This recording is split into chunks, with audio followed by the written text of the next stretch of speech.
What I would like today is for each of the finalists to learn something new. I want them to cook well, I want them to cook from the heart, show their passion and show their integrity. Today I'm demonstrating poached and roasted St Bride's Farm duck. The competitors need to really look at the butchery of the duck and the two different types of cookery. So it's going to be a slow poach and then we're roasting it and finishing it with honey and spices. I think the real curveball here is probably the duck. It's so unusual, it's so specialised and it's such an incredible ingredient. Because the duck is slow grown and is older than a normal duck, the chefs would need to be careful on how they cook it. To be sat down, told what we're going to do, a wee demonstration, ask for our take on it. I've not cooked with this type of duck before. I've mainly done Barbary, and as well as that, the poaching of it before the roasting, that was really interesting to learn. For sure, like the nerves start to creep up. Like before, when you see all the judges and stuff, there's like 7 Michelin stars like judging you.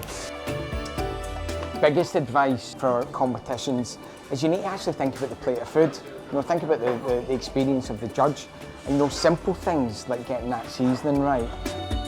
High pressure, obviously, with the judges kind of looking over you and looking at what you're doing, trying to plan your dish in a short amount of time. When we got to see our larder, I immediately seen what I wanted to choose and I stuck with it, and then the rest of the day went to plan. So I was happy with all the flavours that came together at the end. Plating up, happy with that as well. So all in all, quite good. A few flambees went a bit higher than I was expecting, but It went a lot quicker than I thought it was going to, but I'm comfortable with duck, and yeah, it was a really enjoyable experience. Overall, the finalists performed fantastically well. It was almost like they had a little team working in there and individuals within the team. Everyone was incredibly focused and there was a real calmness in the kitchen today. I think the highlight for me today was the cooking of the duck and seeing the finalists take that on board. But then seeing the end result and the different interpretations they had on presentation was fantastic. And there were some really solid dishes out there. The end results were absolutely stunning. Every single chef contestant, there was an element on each plate that could and should have won. When it came down to it, it was an incredibly tight and very, very difficult decision for the judges. We got the 5-star Gleneagles Hotel giving us the backdrop and the support. Also, being in the college, it made it a very fair environment. To be involved in such a prestigious event as under Fairlie Scholarship is great, and the students are going to get a great amount of inspiration out of working with the finalists and also with Andrew Fairlie.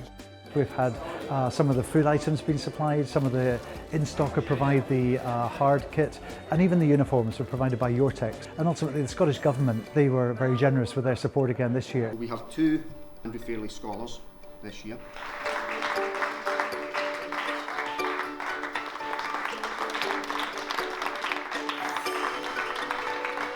It's over the moon, absolutely thrilled to bits with the 2 Andrew Fairlie scholars.